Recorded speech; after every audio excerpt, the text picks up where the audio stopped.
Assalamualaikum warahmatullahi wabarakatuh.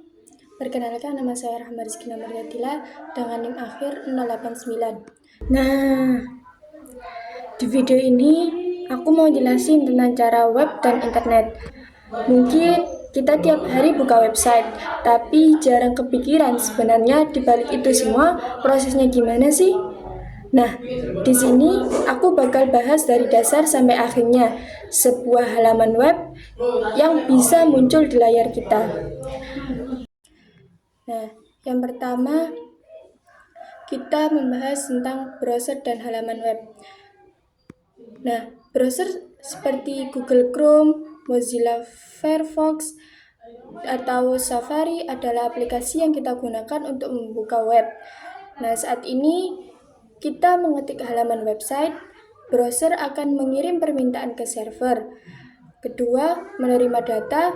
Selanjutnya, habis menerima data, browser akan menampilkan halaman web. Nah, halaman web sendiri terdiri dari beberapa komponen utama, yaitu ada HTML sebagai struktur, CSS sebagai tampilan, JavaScript sebagai interaksi. Jadi, yang kita lihat di layar sebenarnya adalah hasil gabungan dari ketiga komponen tersebut. Nah, intinya di browser dan halaman web, buat buka website kita pakai yang namanya browser, contohnya kayak Chrome, Firefox, atau Safari. Pas kita ketik alamat website, browser itu sebenarnya lagi minta data ke server, terus nanti menampilkan hasilnya ke kita. Halaman web itu sendiri biasanya terdiri dari HTML buat struktur, CSS buat tampilan, JavaScript buat interaksi. Nah, jadi misalnya tombol bisa diklik, itu karena JavaScript. Nah, selanjutnya ada IP address dan DNS. Setiap perangkat di internet memiliki alamat unik yang disebut IP address. Contohnya berupa angka seperti 192.168.9.1. Namun, karena IP sulit diingat, digunakan sistem yang disebut DNS atau Domain Name System. Nah, DNS sendiri berfungsi untuk menerjemahkan nama domain, seperti google.com menjadi IP address. Jadi, saat kita mengetik alamat website, DNS akan membantu menemukan lokasi server tujuan. Intinya di IP address dan DNS, itu setiap perangkat di internet punya alamat yang namanya IP address. Masalahnya, IP itu bentuknya angka dan susah dihafal. Makanya ada DNS. DNS itu tugasnya menerjemahkan nama website jadi IP address. Misalnya, kita ketik google.com, DNS yang bantu cari alamat server. Jadi kita nggak perlu hafalin angka-angka ribetnya. Selanjutnya ada request, response, dan client server. Nah, cara kerja web menggunakan konsep client server itu klien sendiri memiliki makna pengguna, yaitu browser kita. Server adalah komponen yang menyediakan data website. Prosesnya, klien mengirim request atau permintaan. Selanjutnya ada server menerima dan memproses, dan ada server mengirim respon atau balasan. Contohnya, saat kita buka halaman login, itu adalah request. Kemudian server mengirim tampilan halaman login, seperti response. Nah, intinya di request, respon, dan client server adalah cara kerja web itu pakai sistem yang namanya client server. Client itu kita, lebih tepatnya browser kita. Server itu tempat website disimpan. Alurnya simple. Kita minta sesuatu atau request, terus server ngasih jawaban, itu respon. Contohnya, kita buka halaman login, itu request. Terus server ngasih tampilan login, itu respon. Nah, selanjutnya internet. Internet adalah jaringan besar yang menghubungkan banyak perangkat di seluruh dunia, seperti komputer, laptop, dan smartphone. Ketika kita mengakses website, sebenarnya perangkat kita sedang berkomunikasi dengan perangkat yang lain. yang disebut server. Nah, data yang dikirim melalui internet tidak langsung dalam satu paket besar, tetapi dipecah menjadi bagian kecil-kecil lalu dikirim dan disusun kembali di tujuan. Sederhananya, internet itu jaringan besar yang menghubungkan banyak perangkat di seluruh dunia. Jadi, kayak laptop, HP, dan server itu semuanya saling berhubungan.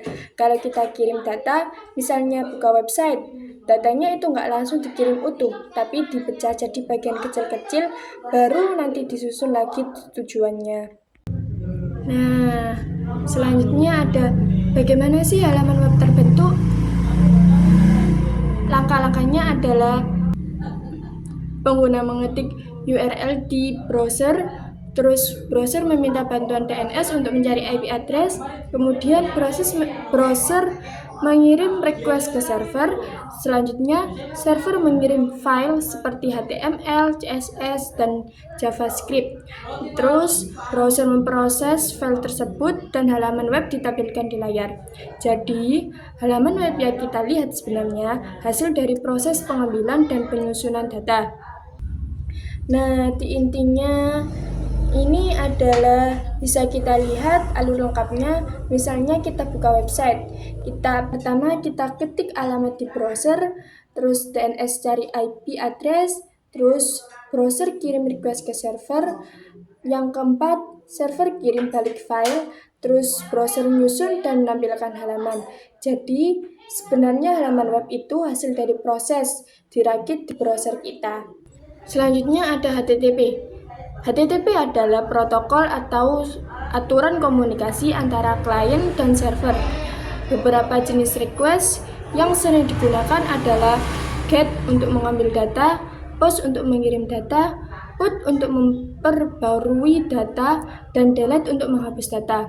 Selain itu, ada HTTPS yang merupakan versi lebih aman karena menggunakan ekspresi.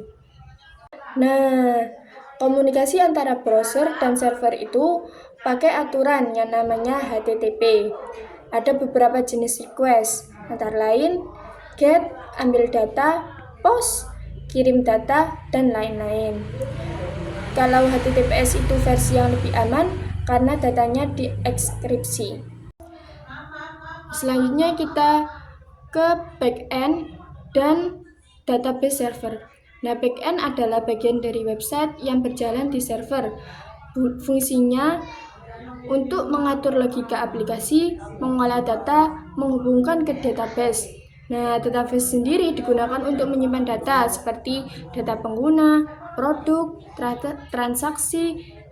Nah, contohnya saat kita login, data dikirim server, terus server memeriksa ke database, lalu mengirim hasil aplikasi login berhasil. Lalu mengirim hasil, apakah login berhasil atau tidak. Intinya di backend dan database, di balik layar ada yang namanya backend. Backend ini yang mengatur semua logika website, misalnya login, ambil data, proses transaksi. Terus ada juga database, tempat nyimpan data, misalnya akun user, produk, transaksi. Jadi, alurnya kira-kira habis user, server, database, balik lagi ke user. Nah, selanjutnya terakhir ada CDN atau Content Delivery Network. Nah, CDN adalah jaringan server yang tersebar di berbagai lokasi. Fungsinya untuk mempercepat akses website. Jadi, ketika kita membuka website, data akan diambil dari server terdekat dengan lokasi kita, bukan selalu dari server utama. Di sini kita simpulkan CDN. CDN itu jaringan server yang tersebar di berbagai lokasi. Fungsinya biar website lebih cepat diakses. Jadi kita nggak perlu ambil data lagi server utama, tapi dari server yang paling dekat. Nah, kesimpulannya adalah cara kerja web melibatkan beberapa komponen utama, yaitu internet sebagai jaringan, DNS sebagai penerjemah alamat, browser sebagai alat akses, server sebagai penyedia data, HTTP sebagai aturan komunikasi, serta CDN untuk mempercepat akses. Semua komponen tersebut bekerja bersama sehingga kita bisa mengakses website dengan mudah. Jadi intinya pada pembahasan kali ini itu saat kita buka website itu sebenarnya banyak proses yang terjadi, mulai dari internet, DNS, request ke server sampai halaman ditampilkan di browser. Semua itu bekerja bareng supaya kita bisa akses website dengan cepat dan mudah. Sekian penjelasan dari saya, semoga bisa membantu memahami cara kerja web dan internet. Apabila ada kekurangan, mohon maaf, dan terima kasih atas perhatiannya. Wassalamualaikum warahmatullahi wabarakatuh.